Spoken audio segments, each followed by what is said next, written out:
Gracias, Ana Paola, y gracias a la Universidad USemper por la invitación a compartir este espacio con ustedes. Estoy seguro de que como abogados, sin duda hemos escuchado hablar del cumplimiento, del auge que esta disciplina está teniendo, no solamente en México, sino a nivel internacional.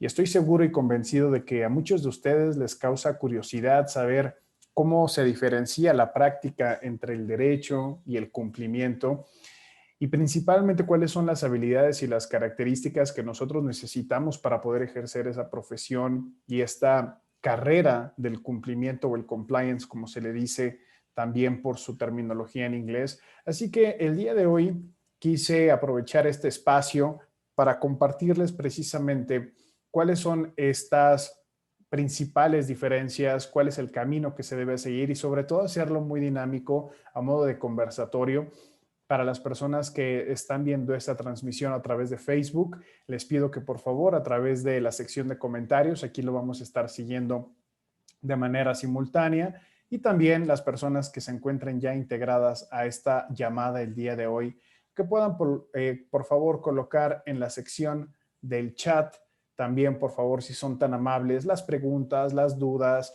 que ustedes tengan, comentarios o a lo mejor alguna aportación que consideren relevante para la plática del día de hoy. Así que, sin más preámbulos, me gustaría comenzar pidiéndoles, por favor, que se presenten brevemente en los comentarios, que nos platiquen cuáles fueron las razones o la razón por la cual decidieron incorporarse a esta transmisión, qué es lo que esperan llevarse, qué es lo que les gustaría que estuviéramos trabajando y platicando para poderles proporcionar quizá bibliografía, referencias, material e incluso tal vez acercarlas a alguna de las asociaciones más importantes en México en materia de cumplimiento. Y bueno, si su responsabilidad es internacional, bueno, también los podamos entonces acercar a estas organizaciones internacionales, dentro de las cuales en varias de ellas soy miembro. Así que bienvenidos, vayan por favor por ahí utilizando el chat y le damos la más cordial bienvenida a las personas que ya se están presentando, a Rocío Gómez. Buenas tardes, Rocío, a Mariano Guadalupe, a desde Coatzacoalcos, Veracruz, perfecto, bienvenido, Juan Manuel Cárdenas, Wilfrido Barrera, bienvenido. Pues muy bien, vamos a platicar entonces cómo cambia precisamente la práctica del derecho con la práctica del cumplimiento. A mí me gusta platicarlo de esta forma. El derecho nos dice el qué y el cumplimiento nos va a decir el cómo. Por ejemplo, veámoslo desde el punto de vista entonces como abogado de empresa, porque si bien hay muchas concepciones de que el cumplimiento se puede aplicar a toda la manifestación de la actividad humana, y a esto me refiero que incluso podríamos hablar de un cumplimiento en materia persona física y decir, bueno, ¿cuáles son mis responsabilidades o mis obligaciones que tengo yo dependiendo de los diferentes roles que ocupo en la sociedad, ¿no? Que podemos a lo mejor ocupar el rol de padre, podemos ocupar el rol de profesor en una institución educativa, como ciudadano, como nacional de un país, y el cumplimiento nos dirá entonces cuáles son todas esas obligaciones que tengo yo como persona física, desde el pago de impuestos, cumplir con las obligaciones y para poder gozar también de los derechos en los cuales a lo mejor en un rol como padre puedo tener, ¿no? Entonces, vamos a dejar de lado la doctrina, la teoría de la aplicación del cumplimiento en materia personal. Se puede. Eso es algo que varios colegas expertos en la materia debatimos y platicamos al respecto. Pero sin embargo, la otra gran esfera en la cual sí la actividad humana ya tiene por naturaleza propia una serie de ordenamientos jurídicos a los cuales se debe de acatar, pues es la persona jurídica, la empresa. Por ejemplo, nosotros como abogados de empresas sabemos que para la creación y la constitución de una organización tenemos que ir delimitando cuál va a ser todo el marco de actuación y toda la normativa, la reglamentación que le va a dar forma y le va a dar ese cerco de seguridad a la organización para saber que opera dentro de los marcos legales permitidos y establecidos, que opera dentro de los límites de la legalidad, ¿no? Principalmente vamos a tocar el tema de la legalidad, no vamos a platicar el día de hoy de la ética, porque precisamente el cumplimiento va a construir sobre los pilares y los fundamentos del derecho todas estas obligaciones adicionales que nosotros podríamos encontrar basándonos en las expectativas de terceros interesados, incluyendo comunidades. Recordemos que la definición de terceros interesados es muy importante. Es una definición que justamente también viene de la práctica anglosajona, los famosos stakeholders, que van a ser todos aquellos que directa o indirectamente tienen un interés sobre lo que yo estoy haciendo como organización, como persona jurídica. Pueden incluso ser mis empleados, mis accionistas, la comunidad a la que pertenece la empresa en donde se desarrolla su objeto social, los reguladores, y cada uno de ellos va a tener expectativas. Y es muy sencillo porque el regulador tiene unas expectativas muy claras basadas en la normativa que nos dotan a nosotros como sujetos obligados de la certeza jurídica, porque sabemos cuándo nos va a revisar, bajo qué situaciones especiales, por ejemplo, nos podría solicitar información, los plazos en los que tenemos que enviar la información a la autoridad. Nuevamente, dependiendo de mi objeto social, tendré estas entidades regulatorias, ¿no? Pero nos dice claramente la autoridad qué es lo que necesita, qué es lo que requiere, porque viene en un marco jurídico que lo reglamenta y a nosotros como empresa nos da la seguridad jurídica que necesitamos para operar. No pasa así con otros temas más sensibles como la ética, la moralidad y la integridad, que bien dicho sea en esta transmisión, está cobrando un impulso impresionante a nivel internacional y las organizaciones ya no podemos simplemente mantenernos cegados o aislados de cuáles son estas expectativas. Lo podemos ver incluso en el ámbito de aplicación más inmediato de nuestra vida diaria. Películas, series, que cada día las comunidades demandan más inclusión, equidad, incorporación incluso de roles que no estén catalogados y solamente definidos por lo que anteriormente se creían que eran una realidad. Hoy sabemos, reconocemos, se analiza que son estereotipos. Entonces, qué interesante hablar de derecho y cumplimiento, porque entonces el derecho me va a decir y me va a delimitar cuáles son mis obligaciones y lo va a estar amparando a través de las leyes, a través de los reglamentos, a través de las guías. Pero se abre una nueva oportunidad para los abogados en esta práctica tan maravillosa denominada compliance o cumplimiento normativo. ¿Por qué? Porque vamos a analizar, por ejemplo, tenemos la Ley General de Sociedades Mercantiles que evidentemente nos van a dar el nacimiento, la creación a través de este acto jurídico, del acto constitutivo de una empresa y sus personas físicas, los accionistas, y nos van a decir, bueno, así es como debe de nacer una nueva empresa, una nueva persona jurídica, y va a tener estas regulaciones, ¿no? Dependiendo de si eres una sociedad anónima, si eres una sociedad por acciones simplificadas, sociedad anónima promotora de inversión, la ley te va a delimitar. Evidentemente, hasta ahí todos estamos familiarizados con pues, las declaraciones que tendremos que hacer entonces al fisco en materia de la ley del impuesto al valor agregado, la ley del impuesto sobre la renta. Tenemos nuestro Código Fiscal de la Federación, resolución miscelánea, tenemos ahí esa normativa que es toda la parte tributaria.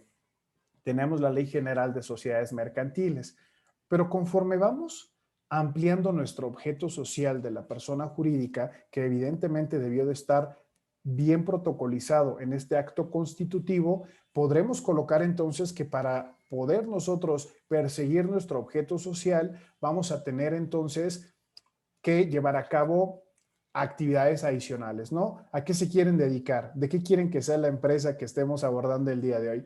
Vamos a pensar a lo mejor por un momento que somos una joyería, ¿no?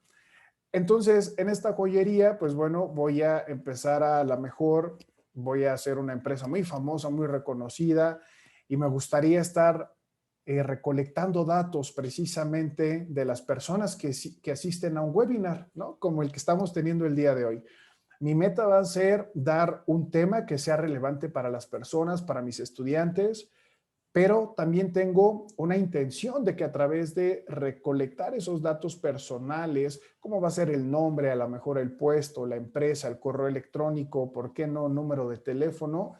Voy a después, una vez terminado el evento, hacerles llegar información útil y relevante para que sigan conociendo más acerca de los productos y servicios que tengo yo como joyería. La obligación legal está correctamente delimitada por nuestro marco jurídico. Vamos a tener nuestra Ley Federal para la Protección de Datos Personales en posesión de particulares. No vamos a ser un sujeto obligado porque no somos una entidad perteneciente al Estado, por lo tanto no se aplica la de particulares. ¿Qué es lo que hace el abogado y qué es lo que hace el derecho? Te va a delimitar precisamente a través de la interpretación jurídica qué es lo que dice el regulador con esa obligación enlistada en el artículo 1, a qué se refieren los principios de proporcionalidad, equidad, transparencia, seguridad de la información. Y después va a venir el reglamento y el reglamento te va a hablar acerca de los derechos ARCO, acceso, rectificación, cancelación, oposición. Maravilloso. La persona jurídica empieza a cobrar vida, empieza a perseguir su objeto social, va a la norma, se da cuenta que tiene obligaciones, el abogado las detecta efectivamente, ya está bien mapeado artículo por artículo con el reglamento. Pero ahora viene una labor adicional, que es donde entra el cumplimiento normativo. ¿Qué hace el cumplimiento normativo? Se va a ayudar de otras ciencias y de otras herramientas y disciplinas para lograr traducir esa normatividad jurídica, esa responsabilidad en una realidad. ¿Y por qué no lo hace el abogado como simplemente se debe de hacer? Porque es una obligación, tenemos que cumplir con ella, de lo contrario va a haber multas. ¿Por qué crear una nueva disciplina, una nueva profesión que se llame cumplimiento? ¿Qué tan complicado puede ser llevar una normatividad jurídica a la aplicación para proteger a la organización? Bueno, aquí viene una de la realidad que no podemos negar que sucede en las organizaciones, en las empresas, sin importar su tamaño. Uno de los principales objetivos que tiene el emprendedor, la alta dirección, es obtener ganancias, rendimientos, llevar a éxito económico a la organización. Y normalmente van a buscar aliviar esta carga de controles, a lo mejor implementar medidas más económicas con el objetivo de que no sea tan costoso ese cumplimiento. Entonces, cuando nosotros tenemos esa normatividad de la Ley Federal de Protección de Datos Personales en posesión de particulares, el cumplimiento entonces viene ayudándose de varias herramientas, tanto la gestión de riesgos como la gobernanza, por decir unas. Que ¿Cómo entran en juego la gobernanza y la gestión de riesgos? Bueno, me gustaría comenzar con la gestión de riesgos porque es algo que requiere mucha especialización. Ahorita, en este momento, llevamos solamente analizada la Ley de Protección de Datos Personales. Ya tenemos a grandes rasgos la Ley General de Sociedades Mercantiles, pero recuerden que yo soy una joyería.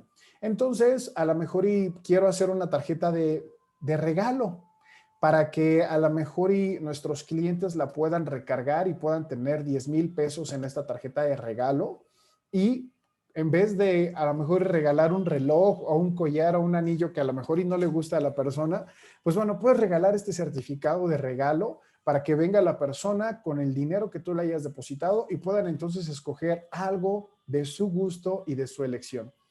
Y empezamos a analizar cuál sería la regulación y la normatividad aplicable para ese producto de tarjetas de regalo y adicional a la propia actividad que es joyería. Y nos vamos a dar cuenta de que ya empieza a crecer el abanico de responsabilidades y obligaciones de la organización. Recuerden, Ley General de Sociedades Mercantiles, protección de datos personales al tratar con los clientes. Después vamos a tener nuestras obligaciones fiscales de contabilidad que también tenemos frente al SAT y a estos organismos tributarios. Y vamos a estar generando, dependiendo del objeto social de la organización, responsabilidades adicionales. ¿Qué pasa entonces con esta joyería? Pues bueno, tanto para la emisión de tarjetas de regalo, empezamos a tocar por ahí algo llamado actividades vulnerables, de acuerdo a la Ley Federal para la Prevención e Identificación de Operaciones con Recursos de Procedencia Ilícita, que en su artículo número 17 nos enlista cuáles son estas actividades que por su naturaleza, los montos son sujetas de identificación y de avisos, y nos dice cuáles son esas obligaciones, en donde la emisión de tarjetas de regalo que ciertamente superen un monto específico de 645 salarios mínimos vigentes para la Ciudad de México, ahora ya dice CUMAS, pues ya entonces será obligatorio para la empresa registrarse como actividad vulnerable. Pero también entonces para la emisión de las tarjetas. Y el panorama se empieza a poner cada vez más y más interesante.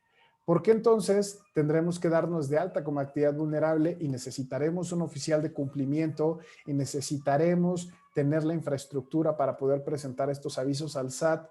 ¿Y qué es lo que sucede entonces con el derecho?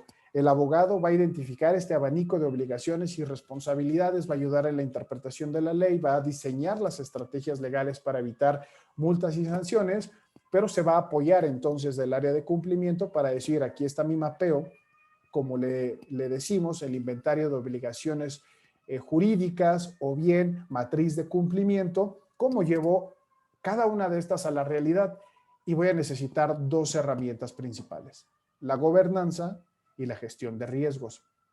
Entonces, ahora el abogado que ya conoce de ese mapeo necesita valerse de la gestión de riesgos para saber cómo se hace la identificación de los riesgos legales, riesgos operativos, riesgos penales, porque incluso el día de hoy, ya a raíz de las reformas que tenemos en 2016 del Código Penal Federal y el Código Nacional de Procedimientos Penales, pueden imputársele delitos a la persona jurídica cuando se identifique que a través de los medios que ella dispuso, sean sus directivos o sus empleados, cometen estos delitos para beneficio de la organización y que además existió la inobservancia del debido control. Entonces, ya está ese mapeo y ahora la pregunta es, ¿qué va primero? Tengo un presupuesto limitado y hoy más que nunca, a raíz de esta pandemia, a raíz de la crisis económica, países en recesión, colapsos financieros que se ven a raíz de la pandemia, las organizaciones van a tener un presupuesto limitado y van a tener que enfocar sus energías en lo que sea más importante y lo que sea más prioritario. Y a ti como abogado te van a preguntar, ¿qué va primero? Imagínate que solamente tenemos para temas de cumplimiento 100,000, porque tenemos que sacar adelante y a flote la organización y pues no puedo implementar absolutamente todo. ¿Qué va primero? ¿En qué orden de prioridad debo de colocar o la ley antilavado o la ley de protección de datos personales o la ley general de sociedades mercantiles o ¿no? Todo este abanico de obligaciones que nosotros tenemos? Y si hablamos a lo mejor de organizaciones que tienen un objeto social más amplio y a lo mejor y nos dedicamos a petróleo, energía, servicios financieros, somos una institución de crédito altamente regulada, si estamos a lo mejor incluso en el mercado de valores, las obligaciones van a crecer en gran proporción a ese mismo objeto social. Entonces, cuando tienes todo ese mapeo, la siguiente pregunta es, ¿qué va primero? Viene la gestión de riesgos para decirte, primero, uno de los principios más fundamentales de la gestión de riesgo es que no todos los riesgos son iguales y hay que fundamentar cuál va a ser el impacto inherente de un riesgo para una organización en caso de incumplimiento. Entonces vendrá el abogado y vendrá y tendrá que decir, ¿cuál sería la multa si no cumplo con los derechos ARCO? Bueno, aquí la ley me dice que la multa puede llegar de tal monto a tal monto. Ahora voy a comparar la multa con no presentar los avisos de actividades vulnerables, no darme de alta como actividad vulnerable, no tener oficial de cumplimiento, no tener manual de prevención de lavado de dinero y financiamiento al terrorismo, no tener el debido control en la comisión de un delito que se le puede imputar a la persona jurídica, que incluso viene operaciones con recursos de procedencia ilícita, viene incluso financiamiento al terrorismo, vienen una gran cantidad de un catálogo muy específico para la persona jurídica y vas a tener que analizar desde cuál va a ser la suma de esos riesgos. ¿Me puede pegar en la reputación? Sí. ¿Y cómo mido el riesgo reputacional? El riesgo reputacional se va a medir en relación a la cantidad de clientes que podamos perder, la cantidad de mercado a lo mejor del cual tengamos que salir por ese riesgo reputacional, a lo mejor y que por lo que está sonando en redes sociales o en medios de comunicación, viene incluso la autoridad regulatoria e inicia una acción de inspección en mi organización. Todo eso que decimos, no, el riesgo reputacional no puede ser cuantificable porque uno de los principios del riesgo reputacional es que no está basado en evidencia, es solamente percepción. El riesgo reputacional te puede decir tanto como es falso como es verdadero y solamente se basa en percepción. Sí, pero ¿qué crees? Esa propia percepción, los clientes no les va a importar si lo hiciste o no. Si ya tienes una mala reputación y se empieza a generar un movimiento en tu contra, vas a perder clientes. Y eso es posible cuantificarse, pero las herramientas para poder hacer esa cuantificación de riesgo reputacional, los conocimientos necesarios para llevar esa normatividad jurídica a una aplicación práctica es lo que da origen al área de cumplimiento. Posteriormente, ya que tengas tu riesgo inherente, tomando en cuenta el riesgo regulatorio, que va a ser las multas que te puedan imponer, acciones correctivas que debas de implementar, más aparte del riesgo reputacional, más el riesgo operativo. Ok, no lo implementaste en este momento, no tuviste un oficial de cumplimiento. ¿Qué crees? Eventualmente la autoridad va a ver ese incumplimiento y ya no va a ser voluntario que tengas tu oficial de cumplimiento, que nunca lo fue. Pero ahora te van a poner en una serie de acciones eh, correctivas en las que te van a estar supervisando y a mí me ha tocado vivirlo con muchas empresas y organizaciones que no lo hicieron desde el principio y ahora lo quieren hacer, pero ya no es al mismo costo que hacerlo bien desde el principio, porque viene un monitor detrás de supervisando, viene la autoridad, vienen reportes, vienen visitas de inspección, entonces empieza a aumentar la cantidad de procesos en la operatividad diaria que yo necesito tener para funcionar. Entonces, hay muchos tipos de riesgo. ¿Cómo cuantificarlos?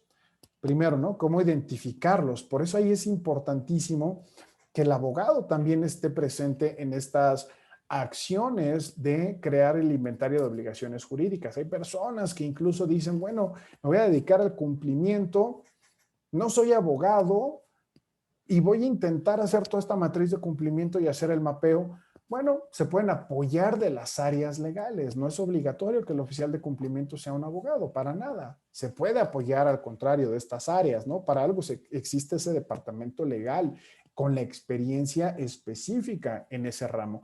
Pero entonces, la gestión de riesgos viene a ponerle prioridades y viene a ponerle orden. Y ya que lo tienes, va a entrar una segunda herramienta fundamental, el gobierno corporativo o la gobernanza, como a mí me gusta decirle. ¿Qué es esto del gobierno corporativo? Y a mí me ha tocado vivirlo en muchas organizaciones y no puedo recalcar lo importante que es de verdad que como abogados, como oficiales de cumplimiento, tengamos un buen dominio y control del gobierno corporativo. ¿Qué es eso?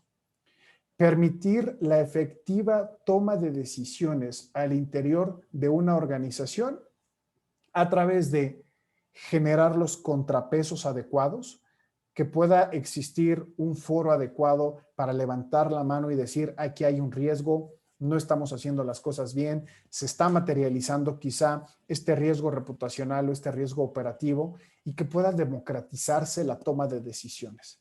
Pero para poder hacer efectivo el gobierno corporativo necesitamos saber la información correcta presentada a las personas correctas en el momento adecuado y en el formato adecuado. ¿Por qué todo tiene que ser lo adecuado? Porque a veces cuando detectamos esta serie de riesgos y ya vemos a lo mejor riesgos críticos, debemos de reconocer que siempre en nuestro día a día vamos a estar trabajando con personas, con seres humanos. Y estos seres humanos somos susceptibles de emociones y es importante el cómo se comunica la información. Oye, si tú detectas un riesgo en la organización, un riesgo grave de incumplimiento, a lo mejor y no está funcionando el aviso de privacidad, no estamos enviando los avisos al SAT como joyería, o no estamos haciendo las publicaciones anuales de nuestro estado financiero que nos corresponde como sociedad por acciones simplificada, eh, pues lo puedes detectar. Pero ahora, ¿cómo lo comunicas a la alta dirección, a los tomadores de decisiones, para que pues eso se lleve a una realidad y se subsane esa deficiencia de cumplimiento regulatorio? Hay varias opciones y me ha tocado a lo largo de mi carrera ver muchos ejemplos de cómo lo hacen las personas. Hay unas que levantan el teléfono, le hablan al presidente del comité de riesgos de la empresa y le dicen, estamos en incumplimiento regulatorio, no estamos haciendo esto, nos va a venir a multar la autoridad, así que mañana reunión de emergencia, por favor, porque necesitamos atenderlo de forma urgente. Puede ser una. La otra, haces un memorándum legal donde tú identificas la acción de incumplimiento, evalúas brevemente y rápidamente el origen, el impacto, lo documentas y le presentas tu opinión a la alta dirección, invitándolos a corregir y subsanar de forma inmediata, expedita, ese incumplimiento. Hay otras personas que lo gritarán y lo compartirán con sus colaboradores. ¿Y qué es lo que sucede? A través del gobierno corporativo, si no existen canales, parámetros adecuados de qué tipo de eventos deben de ser reportados, a qué persona, a qué instancia, a qué órgano de control interno, en qué tiempos, con qué prioridad, la organización va a estar expuesta al riesgo. Entonces el gobierno corporativo viene a ser un aliado del oficial de cumplimiento para ayudarle a tener las destrezas más las habilidades emocionales y personales que se requieren para poder desempeñar un cargo de oficial de cumplimiento o profesional a grandes rasgos, profesional del cumplimiento, porque requieres de la habilidad de comunicación, negociación, liderazgo, inteligencia emocional para poder ponerte tú distanciado como ser humano, como persona de los eventos que suceden al interior de la organización, ¿no? Entonces, ¿cómo actúa y cómo funciona el derecho en comparación con el cumplimiento? El derecho nos va a decir qué es lo que tenemos que hacer y traducir cada una de estas obligaciones jurídicas en la realidad. Ah, bueno, la ley me dice que tengo que tener un manual de cumplimiento con estas características. Ah, perfecto, ya lo identifiqué. Pero ¿cómo voy a hacer ese manual de cumplimiento, ese manual ese aviso de privacidad, ese manual de prevención de lavado de dinero, ese manual de riesgos operativos, manual de prevención de conflictos de interés, manual de prevención de fraudes, manual de continuidad de operación de negocio? Es una obligación legal. Pero el cumplimiento entonces ahora nos obliga y nos lleva al tener las destrezas y los conocimientos necesarios para poder traducir cada una de esas obligaciones en realidades. ¿Ok? Ahí es donde entra entonces el cumplimiento. Vamos a ver lo que nos están compartiendo aquí las personas en el chat. Arturo Bravo, bienvenido. Isabel 10 desde la ciudad de Puebla, estudiante de la licenciatura en Derecho. Maravilloso. Isabel, gracias por conectarte. Que estás estudiando, pues te platico de esas nuevas oportunidades que se abren como profesional del derecho. De hecho, aquí puedes ver un poco acerca de que sí tengo una parte de derecho, pero estoy rodeado también en mi vida diaria de conocimientos y materiales en otras ramas porque depende mucho del tipo de organizaciones y empresas a la que nosotros estemos asesorando. A raíz, por ejemplo, de la revolución de empresas de tecnología financiera, de estas famosas fintech, que vino todo un marco jurídico más tecnológico apertura de cuentas no presencial, todo 100% a través de tu celular, utilizar herramientas de inteligencia artificial para reconocimiento facial, para ver si eres tú la persona que está del otro lado de tu dispositivo móvil, pues nos obligó a nosotros como especialistas a decir, ahora tengo que mirar y migrar hacia la tecnología y ver qué es la inteligencia artificial, qué son las APIs, qué es la banca abierta, qué es un protocolo tecnológico, qué es la continuidad de negocio, y me llevó hasta caminos insospechados en los que me especialicé en blockchain, criptomonedas, ciberseguridad e incluso derecho espacial, por proyectos en los que participé, donde cómo traducimos esa obligación y esa normativa en acciones reales, cómo paso a lo mejor una normatividad de buenas prácticas para prevención de conflictos de interés, prevención de soborno y corrupción a una empresa que tiene licitaciones con gobierno en materia espacial. Bueno, pues hay que conocer el nicho de mercado, conocer la industria, conocer los puntos de dolor, qué les preocupa, qué sí, qué no. Porque cuando entonces lo hace el abogado y habla ese lenguaje, cuando tú le hablas al emprendedor y le dices, claro, mira, yo entiendo que tú estás haciendo un emprendimiento de inteligencia artificial. Mi sugerencia es para cumplir con esta parte específica del reglamento de la Ley de Protección de Datos Personales, que nos establece la obligación de que para aplicaciones automatizadas que toman decisiones en las que no interviene la voluntad del ser humano, tiene que hacerse expreso del conocimiento del cliente que sus datos van a ser tratados y procesados para hacerle llegar recomendaciones y sugerencias producto de la inteligencia artificial. ¿Y cómo se integra eso desde la privacidad por diseño o ética por diseño en la concepción de la inteligencia artificial? Muchos emprendedores no saben ni siquiera que al estar haciendo aplicaciones con inteligencia artificial, vamos a tener que recolectar los datos de alguna fuente. Se obtuvieron de forma legítima, con el aviso de privacidad correcto, cumplió con el reglamento de la Ley Federal de Protección de Datos Personales en posesión de particulares.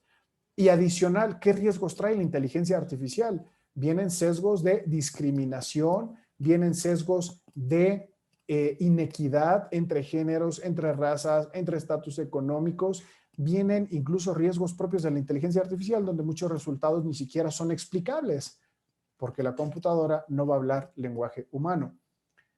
Qué maravillosa oportunidad entonces abre para el abogado para reconocer que tenemos que tomar el fundamento de la normatividad jurídica, construir sobre ella, llevarlo a la realidad y a la aplicabilidad. No, no, por eso no quiero decir que el derecho no sea real o no esté en la realidad, no, sino más bien a la aplicabilidad al día a día de la organización, ser un gran aliado de ese emprendedor, de esa organización. Y pues bueno, ya tenemos industrias más, menos dominadas y controladas desde el punto de vista del cumplimiento y del derecho, ¿no? Servicios financieros siempre ha sido una actividad altamente regulada desde los años 80, 90, que empezó a cambiar las reglas de Basilea para establecer el nivel de apalancamiento, de riesgo crediticio al cual pueden estar expuestos los bancos centrales.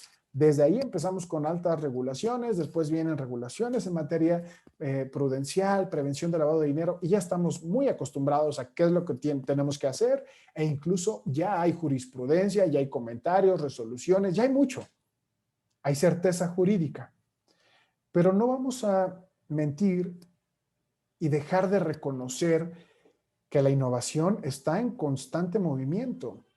Ya están surgiendo robots, están surgiendo inteligencia artificial que ayudan a la provisión de servicios financieros. Están surgiendo nuevas redes sociales, están surgiendo nuevas redes de comunidad, de comunicación, plataformas, que nos demanda entonces llevar estos conocimientos a la práctica de la nueva realidad. Entonces, Isabel, me da mucho gusto saludarte, que estés aquí presente, y cualquier duda, comentario, vamos a estar aquí para apoyarte en este maravilloso aprendizaje que es estudiar derecho. Por ahí pasamos con Luis Armando García. Nos dice de la Ciudad de México, le interesa por la cuestión como un requisito para ser dado de alta como proveedor de las empresas transnacionales. Ok, justamente es un tema fundamental e importante que nosotros reconozcamos que Imaginen que yo soy una empresa regulada por el Reino Unido. Reino Unido tiene una característica normativa muy específica. De hecho, el Reino Unido va a estar regulado por su regulador principal, a lo mejor para servicios financieros va a ser el FCA, y a lo mejor va a tener su normatividad específica en tema de embargos, comercio internacional, más el tema del Brexit. Y uno de los principales países pioneros en regulación a nivel mundial es el Reino Unido. De hecho, me atrevo a decir que incluso antes de que en México existiera la ley FinTech, en Reino Unido ya se tenía el proyecto UK Innovate, donde no sacaron una ley FinTech porque fueron analizando cada uno de los modelos de negocio uno por uno en su unicidad y no quisieron hacer una ley que tratara de abarcar toda la innovación, sino dijeron, vamos a analizar uno por uno para mantener al Reino Unido competitivo. Le aplican leyes muy agresivas como la ley antisoborno del Reino Unido. Entonces, como empresa altamente regulada, con certeza jurídica, con buenas prácticas, considerado una de las jurisdicciones más avanzadas en materia regulatoria y en la lucha contra el soborno y la corrupción, vas a hacer negocios con un proveedor a la mejor mexicano. Pero nuestra responsabilidad como el cumplimiento al interior de las organizaciones, algo que yo hago, por ejemplo, con mis responsabilidades y clientes y empresas, hago algo a lo que le llamo modelo de riesgo de país. Y me toca hacer un resumen ejecutivo y una versión extendida de cuáles son los riesgos para cada una de las empresas de incorporarse a un nuevo mercado, a lo mejor y decir, bueno, soy una empresa de Reino Unido, vengo a México, ¿a qué me enfrento, Daniel? ¿No? Pues bueno, aquí tienes estas organizaciones criminales, así está el nivel de delitos de fuero común por entidad federativa, así está el tema de las leyes, los reglamentos, el Estado de Derecho, así están los riesgos de lavado de dinero, financiamiento al terrorismo, y haces una serie de evaluación de riesgos y le dices, ¿quieres irte a México? Bienvenido, pero aquí están tus riesgos. Eso es lo que tienes que cuidar. Entonces, como medida de protección, las organizaciones van a decir, vale, voy a contratar un proveedor o hacer negocios en esta jurisdicción, pero yo soy responsable como empresa de lo que mis terceros hagan en representación o beneficio de mi organización. Es decir, si yo a lo mejor contrato a una empresa que sea mi proveedor en X solución, sea tecnológica, ventas, software, lo que sea, cualquier incumplimiento en el que ellos caigan, a lo mejor y no me protegen efectivamente a mi organización en ciberseguridad, o se cae la plataforma, o es un proveedor de pagos y no funciona, al final la última responsabilidad va a ser la mía. ¿Qué medida de control establecen las empresas? No pedir menos de lo que tú estás obligado a hacer. Por ejemplo, en el Reino Unido tengo toda mi regulación y mi normatividad. Entonces, si voy a tener un proveedor, lo que le voy a decir es, mira, a mí me aplica la ley de prácticas corruptas en el extranjero, porque soy una empresa estadounidense, me aplica el Departamento del Tesoro de los Estados Unidos, no puedo hacer negocio con estas empresas, me aplica ley de poderes emergentes que me prohíbe transacciones comerciales con Cuba. Y si tú quieres hacer negocios conmigo, quieres ser un proveedor de mí, que soy, de acuerdo a la interpretación jurídica, un ciudadano de los Estados Unidos, tienes que cumplir tú como mi proveedor con esas obligaciones, porque si tú como proveedor haces nexos con alguna persona bloqueada, sancionada, o a lo mejor no tienes las salvaguardas que le vamos a decir para efectos del Código Nacional de Procedimientos Penales y su reforma de 2016, no tienes el debido control y tú cometes actividades ilícitas de forma directa o incluso indirecta, puedo yo terminar involucrado en esas acciones de omisión o conductas ilícitas. Entonces, el riesgo de terceras personas es tan grande que pásame, y seguro te pasó, mi estimado Luis Armando, pásame tu código de conducta, pásame tu política de integridad, política de antisoborno y corrupción, prevención de lavado de dinero, protección de datos. Y en tema de protección de datos personales, extraterritorialidad, ¿dónde están guardados tus centros de datos? ¿Bajo qué salvaguardas puedes compartir información con otras autoridades? Y si nos metemos todavía más en las entrañas, en Estados Unidos ya se están haciendo más iniciativas regulatorias por estado, ya hasta California, donde tenemos California Consumer Protection Act, donde tienen ya una versión del GDPR de la Unión Europea para los ciudadanos del estado de California y pueden tener acceso a todos estos derechos ARCO, por decir un sinónimo que sea de fácil comprensión para nosotros, y pues ya también te trae nuevas obligaciones. Entonces, imagínate, qué maravilloso el tema de los proveedores, porque no podemos aceptar menos de ellos cuando somos una empresa altamente regulada. Imagínate, tú te desvives en tener buena reputación, tener un buen cumplimiento, hacer un efectivo mapeo de todas tus obligaciones jurídicas y que venga un tercero y por no tener ellos el control caen en ese incumplimiento. Imagínense la línea 12 del metro, que a lo mejor y tú eres ahí el responsable de hacer una parte de la infraestructura, pero otro proveedor, otro que está involucrado en la manutención no cumple, pues te va a llevar junto con todos los involucrados a la investigación para determinar la responsabilidad penal de la persona jurídica. Entonces, es bueno saber con quiénes nos asociamos, ¿a poco no? Gracias, Luis Armando. Abrazo enorme a María Fernández. Perfecto, gracias por sintonizarnos. Mi estimada María, te mandamos un fuerte abrazo. Edilson Arturo, abogado colombiano, aspirante al doctorado en la Universidad José Perro. Esperemos que logres esta meta y que te enamores del compliance, así como muchos de nosotros lo hemos hecho. Es un área maravillosa. Rocío Gómez, de conocer más de esta área, especializarse, perfecto. Tenemos una duda de Arturo Bravo que dice, ¿cómo podemos entender la integración y funcionamiento de un gobierno corporativo? Muy bien, maravilloso. El gobierno corporativo puede volverse tan simple o tan complicado dependiendo de la magnitud de la organización, pero en un principio es identificar en la organización cuáles son esas áreas o departamentos en las cuales se puede materializar alguna conducta antijurídica o bien podría llevarse a cabo un acto de omisión. Recordemos que los delitos que se le pueden imputar a la persona jurídica pueden ser precisamente activos o pasivos y necesitamos que si tengo área de ventas, si tengo área de cajas, si tengo área de qué, hacer una evaluación de identificación de todas esas áreas de riesgo y promover la existencia de un debido control. El gobierno corporativo entonces sería, ¿sobre quién van a recaer las decisiones de eventos de riesgo? ¿Solo una persona? ¿Y qué pasa si esa persona, como el oficial de cumplimiento, pues a lo mejor tiene algún interés, va a tener deficiencias el gobierno corporativo? Lo que busca entonces este gobierno corporativo o gobernanza es diseñar que las decisiones no estén solamente recayendo sobre una persona o un grupo selecto pequeño de personas, sino generar multipertenencia a estos comités de trabajo y decir, vamos a hacer un comité de ética específicamente. ¿Y quién va a integrar al comité de ética? El mismo de siempre, el director ejecutivo, el de control interno y se acabó.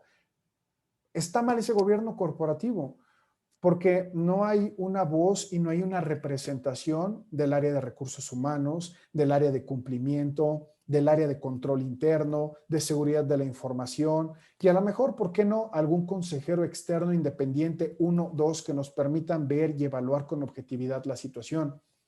Hoy sabemos que uno de los principales riesgos de las empresas es que nos cerramos en nuestra pertenencia, en los tomadores de decisiones, y no permitimos que la información fluya, que la gente pueda levantar la mano y decir, estoy detectando algo, que aquí es donde entra la importancia de implementar líneas de denuncia anónimas al interior de la organización. Es un primer buen paso para activar el gobierno corporativo de una organización, porque entonces, en caso de proceso judicial, donde se le quiere imputar la responsabilidad a la persona jurídica por X delito, vas a tener tú este respaldo e incluso vas a poder acercarte en tu proceso y tal vez obtener incluso atenuantes de la pena por decir, oye, pero yo sí estuve cumpliendo con mi responsabilidad como persona jurídica. Aquí todo el peso de la ley debe de caer sobre la persona física que está participando en la comisión del delito, porque tuvo una línea de denuncias anónima. Les di entrenamiento, capacitación, firmaron el código de ética, aquí está su firma, firmaron el código de conducta y ellos sabían, les puse campañas, pósters de que si alguien se coludía a lo mejor con criminales en detrimento del patrimonio de nuestros clientes, iba a ser sujeto no solamente a acciones disciplinarias al interior de la organización como rescisión de contrato, sino incluso se le iba a dar aviso a las autoridades correspondientes. Tú como persona jurídica entonces tienes esa atenuante por tener la existencia del debido control a través de una línea de denuncias anónima, pero es solo una pequeña y primera parte. ¿A dónde se van a canalizar esas denuncias? Hay variedad de opiniones, consejeros independientes, ¿qué se va a hacer? Y todo debe de estar fundamentado en sus debidas políticas y procedimientos. Y ya no te hablo de empresas familiares, donde incluso el gobierno corporativo es más difícil. Familiares, pues entre ellos, como son familia, van a pasar algo que se llama ceguera voluntaria, van a pasar muchos eventos por alto, no van a dar aviso a las autoridades, van a tratar de contenerlo. Entonces, por eso el gobierno corporativo ha sido muy interesante y también en empresas familiares. Y pues bueno, más o menos por ahí va, mi estimado Arturo, el tema del gobierno corporativo.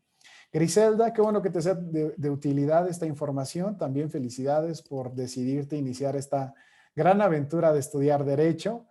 Eh, Vamos con José Cano. Gracias, José Cano. Un saludo de vuelta. Alma Rosa Tello, abrazo también a Ciudad de México.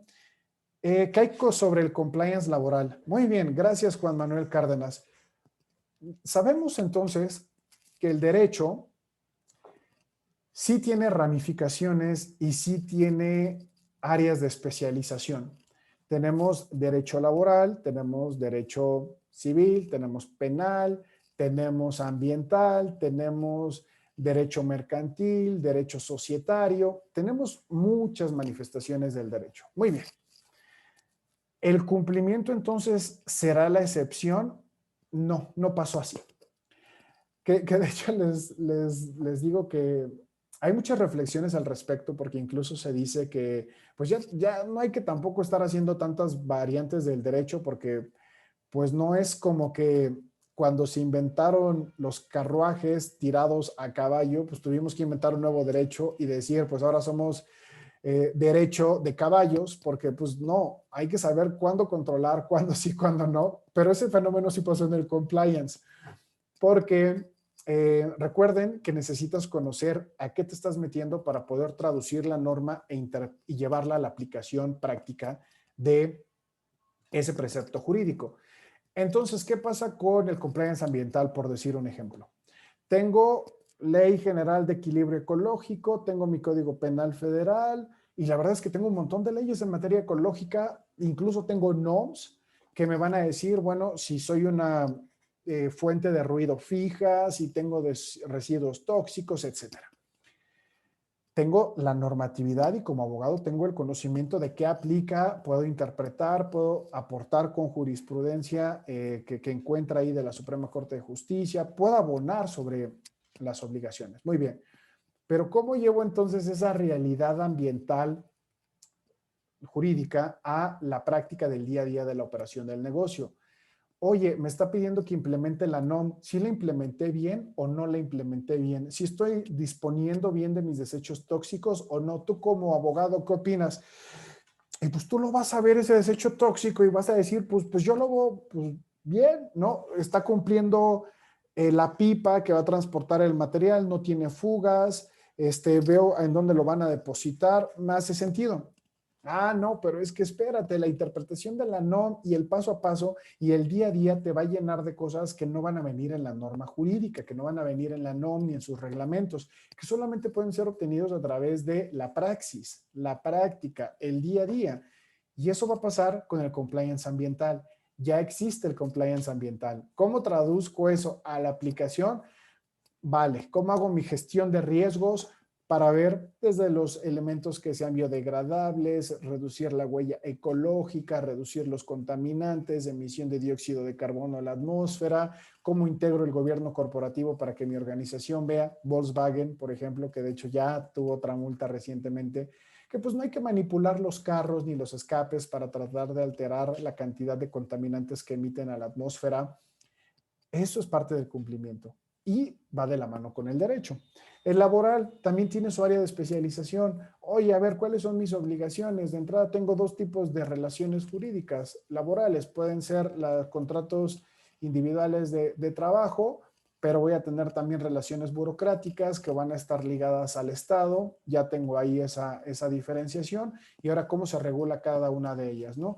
Vienen desde los derechos del trabajador, viene el cumplimiento de la NOM 35, viene la redacción de los contratos de trabajo, vienen las reformas a la Ley Federal del Trabajo sobre incluso participar en los gastos de internet, de electricidad y demás que emanen de la actividad laboral en casa de la persona a través del teletrabajo. Entonces, pues ya el abogado en esa practicidad, pues a lo mejor y se va a quedar un poco corto, ¿no? Y entonces vendrá un especialista en cumplimiento y va a decir, ok, vamos a ver todo laboral, vamos a hacer una matriz de riesgos de cómo puede robarse la propiedad intelectual el empleado al trabajar desde casa, qué protocolos de información necesito para resguardar la integridad de la red Wi-Fi del colaborador en su casa. Cómo generar ambientes de trabajo sanos y de desconexión para no afectar la vida ni la salud psicoemocional de mi trabajador. Todo eso entonces da origen al compliance laboral y así nos seguimos, ¿no?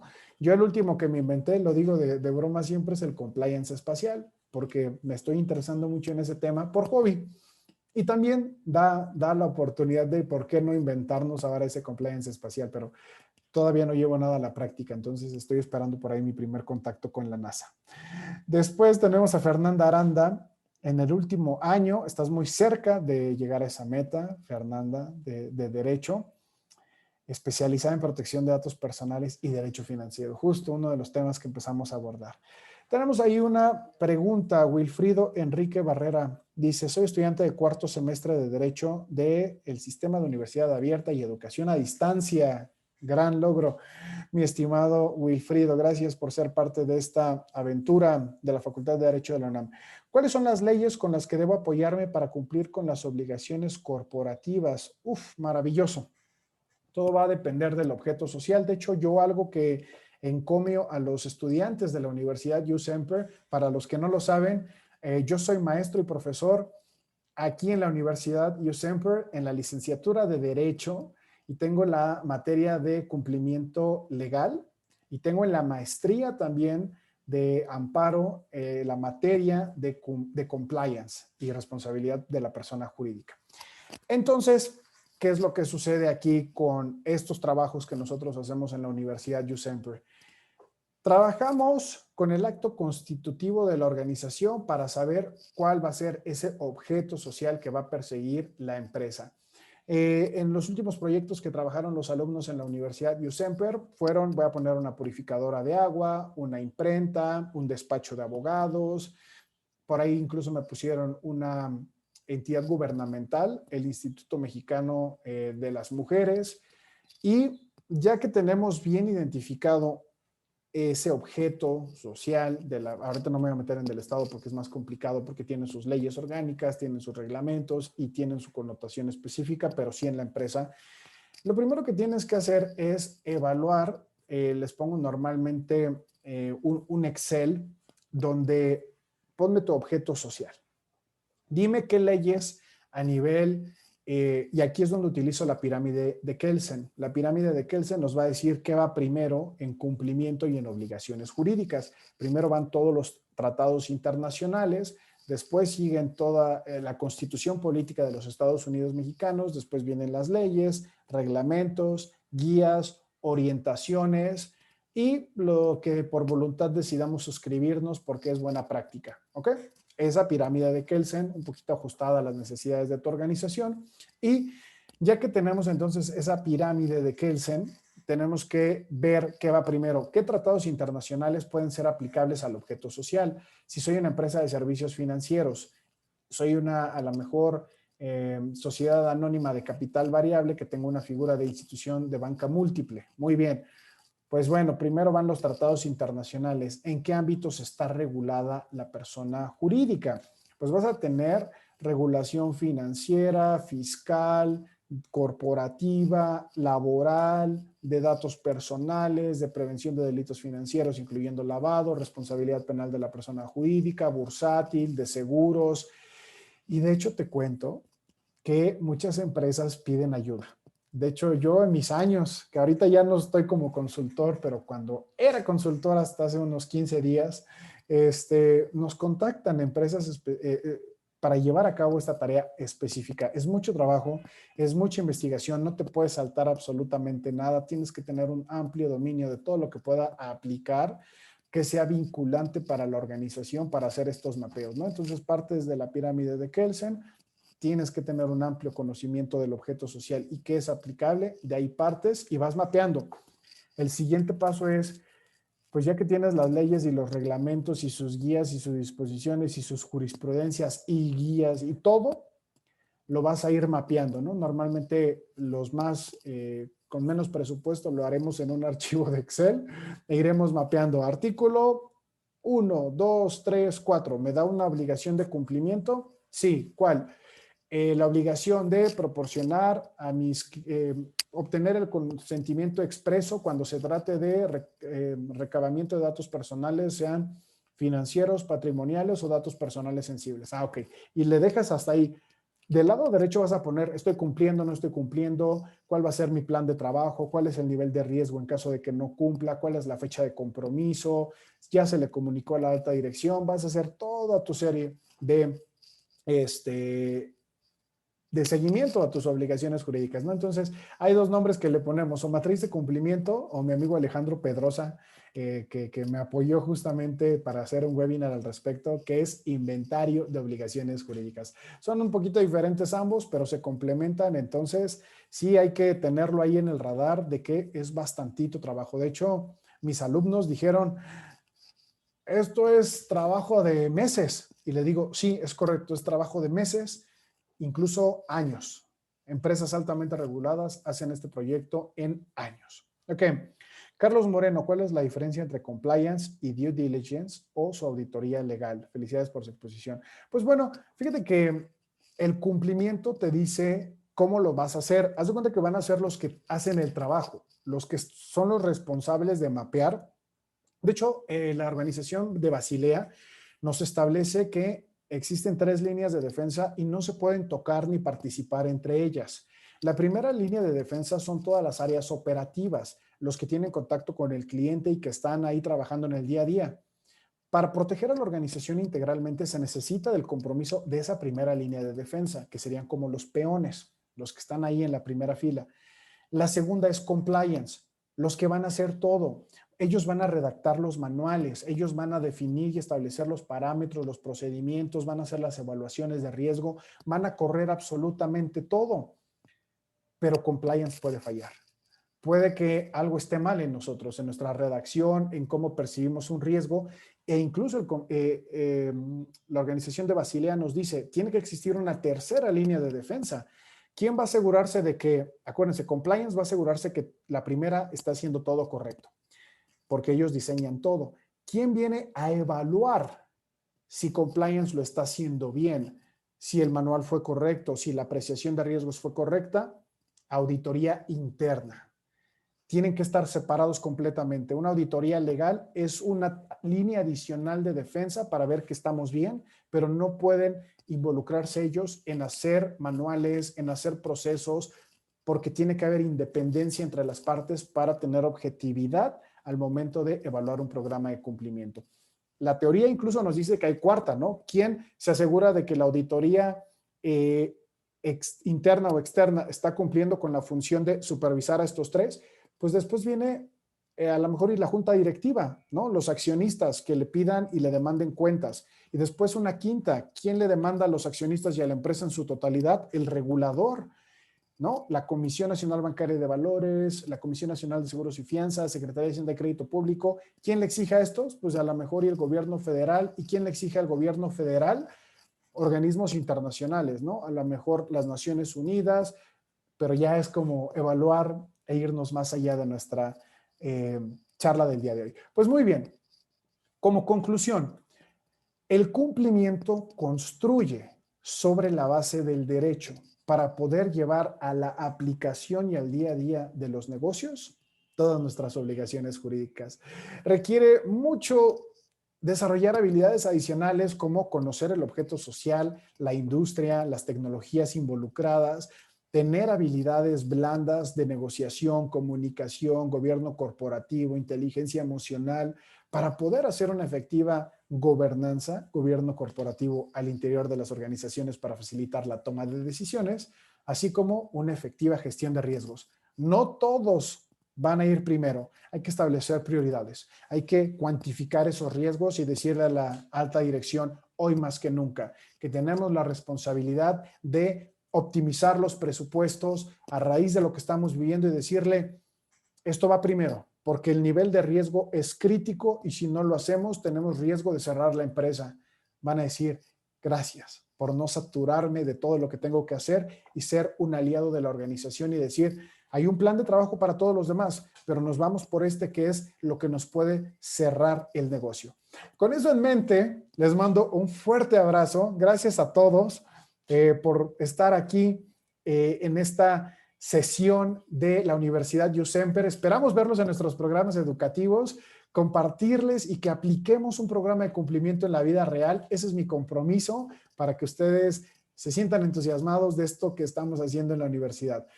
A nombre de la Universidad Jusemper, les mando un fuerte abrazo y con esto en mente me despido. Que tengan una excelente tarde y estamos a sus órdenes en LinkedIn. Ahí está, para que podamos estar en contacto. Hasta luego.